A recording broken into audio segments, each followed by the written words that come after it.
შემეცნებით საგანმანათლებლო პროექტი რადიო კინო მზადდება სტუდია კოცის ბაზაზე. პროექტის ხელმძღვანელი კობა ცხაკაია. როსტომ ჩხეიძე, შავი ჩოხა. ქაქუცა ჩოლოყაშვილის ცხოვრების ქრონიკა. თავი მე-18. ქაქუცა ჩოლოყაშვილი კარიბჭესთან. ქაქუცა სოლომონ ზალდასტანიშვილი ესტუმრებოდა დამოუკიდებლობის კომიტეტისაგან იმ დავალებით გამოგზავნილი, თუ ვინმეს გაუწევს ანგარიშს პარტიზანთა მეთაური და ირწმუნებს აჯანყების გადავადების აუცილებლობას, ისევ შენ დაგიჯერებსო. თან ერევიან ქაქუცას გეგმასა და მოქმედებაში, თან გრძნობენ, განა არ გრძნობენ, რომ მას ისე ვერ მოექცევიან, როგორც დაქვემდებარებულ სამხედრო პირს, ვისაც მხოლოდ ბრძანებათა აღსრულება ევალება და მოლაპარაკებასაც ამიტომ გამართავდნენ. ყველგან შიკრიკები რომ დაიგზავნებოდნენ, რათა გულანთებული ხალხი დაეშოშმინებინათ და აჯანყება შეეჩერებინათ. 15 აგვისტოს დილით დედაქალაქიდან სოლომონი და ქაქუცას მეკავშირე ერთად გავიდოდნენ და შვაღამისას კიდევ მიაღწევდნენ შეფიცულთა ბინას. მთელი მთა ქაქუცას გუშაგებით შეკრულიყო და გასასვლელად პაროლს ითხოვდნენ. იქ მისულებს კი მანგლისისა და დიღმის რაიონების წარმომადგენლები დახვდებოდნენ განკარგულების მოლოდინში.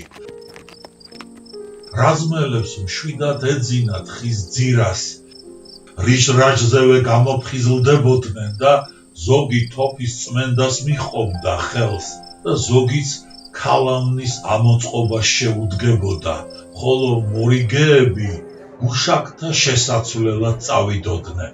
სოლომონს ქვემოდან ხალხის ხმაური მოესმოდა და ცოტა ხანში შეიარაღებული რაზმის პირველი რიგიც გამოჩნდებოდა, წინ კაპიტანი ელიზბარ ვაჩნაძე და მოხუცი მღვდელი მიუძღოდნენ.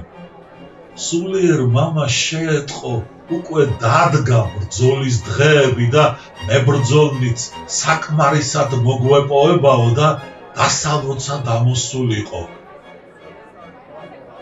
ელიზბარის გამოჩენა ქაქუცას რაზმს 200 კაცამდე ზრდიდა და 300 კაცს კიდევ ელოდა. ორი მიხეილის, ლაშქარაშვილისა და ნაცვლიშვილის უეჭველი მოსვლა 17 აგვისტოსათვის 600 კაცის შეგროვებას ნიშნავდა და ქაქუცაც ამდენი მეომრის შეკრებას დაეიმედებინა. თბილისზე იერიშის მისატანად სავსებით კმარაო. მით უმეტეს დედაქალაქში სხვა რაზმელებიც უნდა დახვედროდა. ერთ ღამეში რუსებს თბილისიდან გავრეკავ. თამამად მოახსენებდა სტუმარს, რაკიღა დარწმუნებული გახლდათ, ძალით შემწევს ქადილისაო. სოლომონის გამოჩენა მხოლოდ ადასტურებდა ამ ვარაუდს, რომელიც ვარაუდიც აღარ იყო, რაკიღა თვალნათლივ შეხურებდა დედაქალაქის გაწმენდას ოკუპანტებისაგან.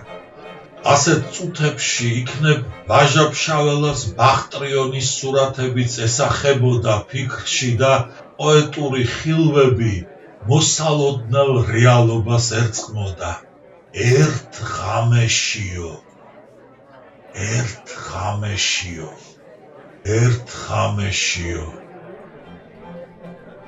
იოლი დაპირება არ სჩვეოდა ქაქუცა ჩოლოყაშვილს, მაგრამ თუ დაგპირდებოდა, უსათუოდ შეგისრულებდა და ბარემ გაცხადებულიყო ის სიტყვა, რომელიც ამდენი ხანი გულს უბურღავდა და ამოთქმის ჟამს ელოდა. განცხადებულიყო კარიბჭესთან მიახლოებისას. მაგრამ სოლომონ ზალდასტანიშვილს კომიტეტის დავალებით ისე უნდა წარემართა საუბარი, რომ აჯანყების დასაწყებად დაახლოებით აგვისტოს ბოლო რიცხვებისათვის შეთანხმებულიყვნენ. ამის გამგონე ბელაც გუნება წაუხდებოდა, დაღომდებოდა და დიდ უარზე დადგებოდა იმ მოტივით, ცუდი ადგილების გამო არაფრის დიდებით არ შეიძლება ამდენი ხალხის შენახვა თითქმის 2 კვირას. ყოველ მიამბოხეს მხოლოდ 3 დღის საგზალი აქვს წამოღებული შინიდან და მერე როგორ გამოვკვებოთო. არა, თუ მაინც და მაინც უნდა გადაწეულიყო აჯანყების თარიღი, აგვისტოს მიწურული მაინც რაუცნაურად გამოიჩხირა. თითქოს ზედ მოსდევდა უკვე დადგენილ დღეს და არც მოსდევდა. გამთიშველის სიცივე ჩამდგარიყო მათ შორის, ვისთვის როგორ, მაგრამ 10-12 დღიანი მონაკვეთი უფრო ხელისშემშლელად მიაჩნდა ქაქუცა ჩოლოყაშვილის მზერაში, ვიდრე 2 თვიანი ან უფრო მეტი და სოლომონ ზალდასტანიშვილსაც ამას უმტკიცებდა. უკეთესია თუ გამოსვლები ოქტომბრის პირველი ნახევრის შემდეგ მოხდებაო. დამოუკიდებლობის კომიტეტს ეს უკვე აღარ უნდა დაეთმო პარტიზანთა წინამძღოლისათვის, რათა ბრძოლის სადავეები მარტოდენ მის ხელში არ მოქცეულიყო.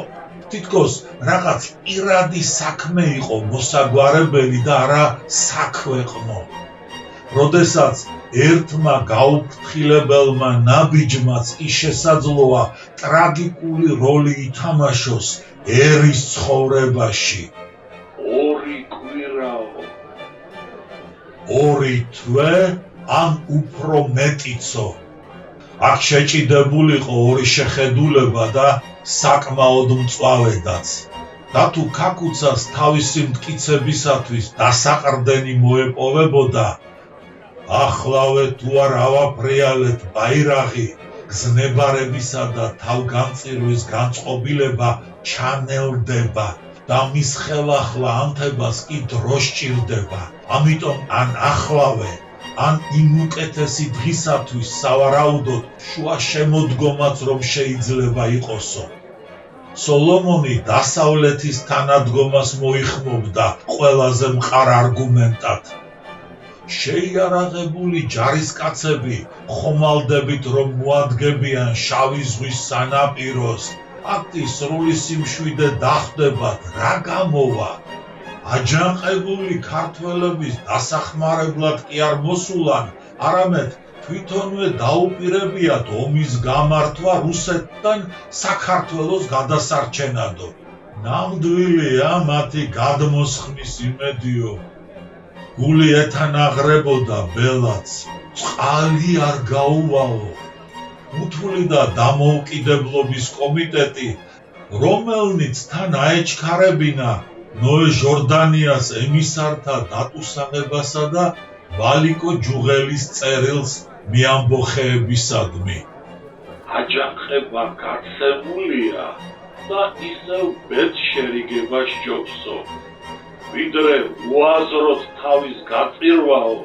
და თან დაებნია გონების მოსაკრებად ითხოვდა იმ 10 დღეს. საკუთარ თავსაც ვერ გაუმჟღავნებდნენ, რომ აღარ იცოდნენ, საით მიწყდომოდნენ. ამიტომაც 1000 მიზეზს ებღაუჭებოდნენ და ფერიცვალობის დღეს აგვისტოს დამლევით შეანაცვლებდნენ.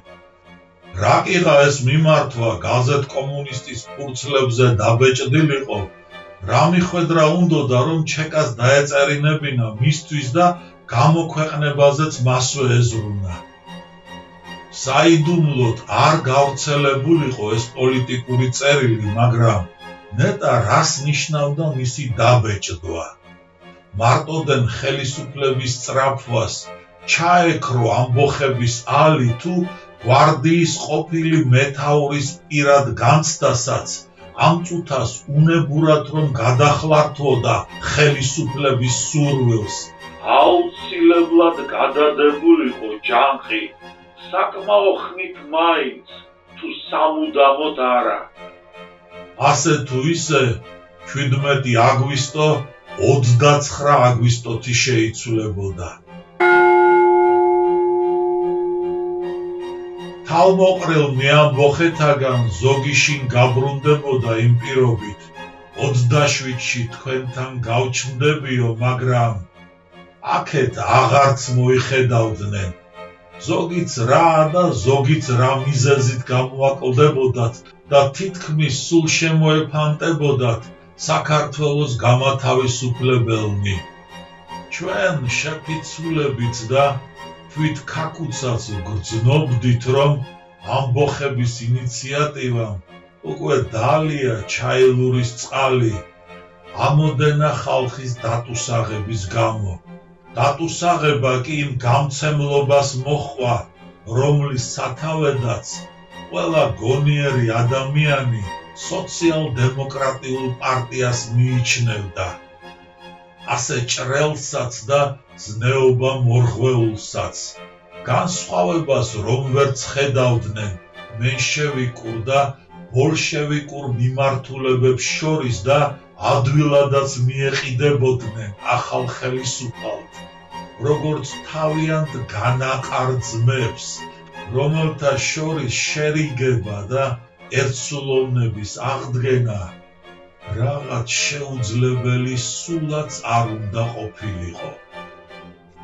აგერ ჯუღელი სახალხო გვარდიის ბატონ პატრონი რომ გახლდათ, ყველაზე მეტად სწორედ გვარდია გამოტენილიყო კომუნისტების აგენტურით.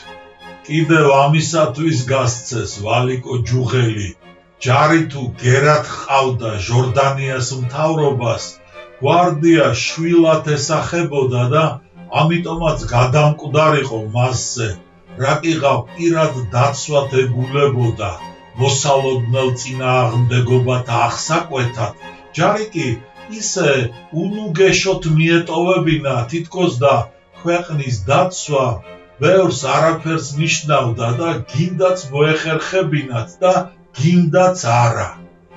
გიორგი მაზნიაშვილი ძალიან ეცდებოდა, რომ ჯარისკაცთა პირობები როგორმე გაუმჯობესებულიყო და ჯარი თუ მთლად ვერ გაუთანაბრდებოდა გვარდიას, როგორც ქერის ორმოში მოცურავეს, უზრუნველყოფილ საუკეთესო იარაღითა და მოკაზმულობით, ტანსაცმლით, სურსათ სანოვაგითა და ბლომად ფულით, ისე მაინც ნუღარ გაგრძელდებოდა, რომ ჯარის ნაწილთა უფროსებს ქალაქის ქუჩებში ერბინათ და კერძო პირთაგან ესესხათ ფული ჯარის უსაჭიროეს მოთხოვნილებათა დასაკმაყოფილებლად.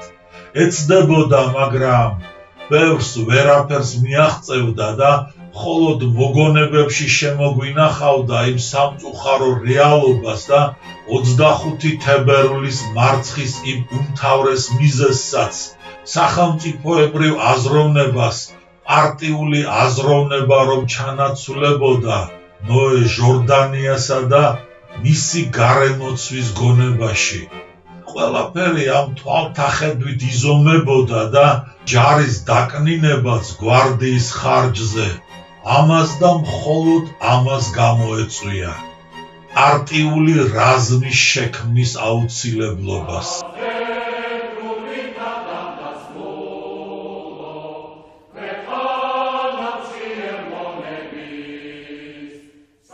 მენშევიკები თავის საკუთარ ჯარს შეხურებდნენ უნდობლად და მასში ხედავდნენ თავის საფრთხეს მომავალში. როცა იქნება ჯარი ჩვენს წინააღმდეგ წამოვა და დაგვამხობსო. თუ არა ამითი, სხვარით აიხსნება ერთსა და იმავე დროს სახალხო გვარდიისა და ჯარის არსებობა.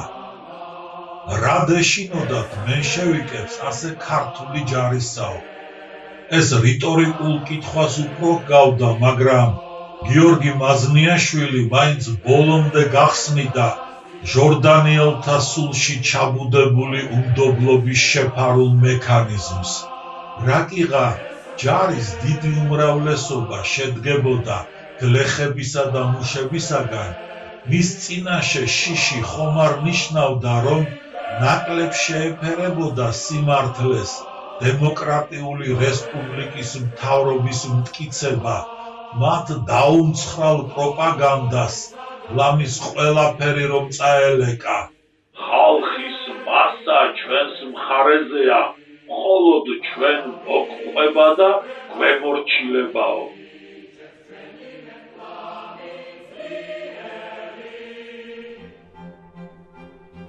ყველაზე სავალალო ის გახლდათ, რომ ამ უგნური პოლიტიკით გამოწვეულმა შიდაგანმა უთანხმოებამ ჯარსა და გვარდიას შორის დააკნინა და დააქვეითა საქართველოს სამხედრო ძალა და 1921 წლის თებერვალ-მარტის დაბნეულობაც განსაზღვრა. მიემატა ხელისუფლების უნიათობას და ბრძოლა მოგებულმა ქართულმა ჯარმა უკან დახევა დაიწყო და თანდათან შემოეფანტნენ მებრძოლები ბათუმში ჩასვლამდე. გიორგი მაზნიაშვილი არ განარჩევს ცხენოსან და ფეხოსან გვარდიელებს. მისთვის სახალხო გვარდია ერთიანი ორგანიზმია.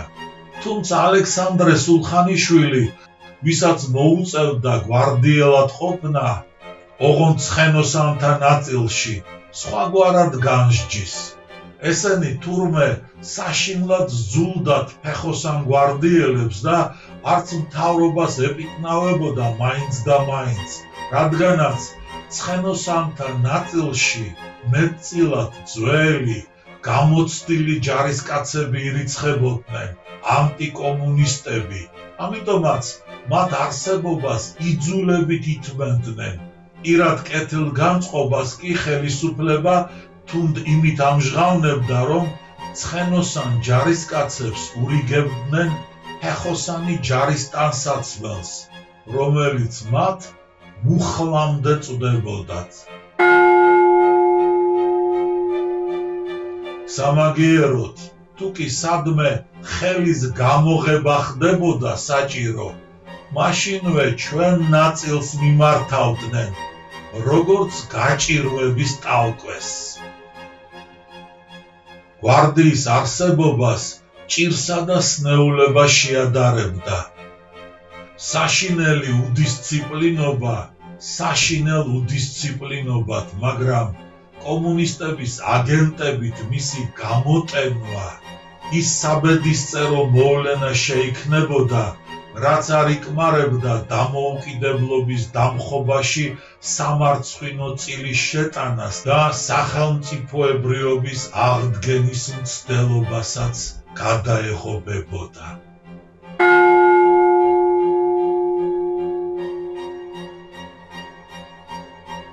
შემეცნებით საგანმანათლებლო პროექტი რადიო კინო მზადდება სტუდია კოცის ბაზაზე. პროექტის ხელმძღვანელი კობა ცხაკაია.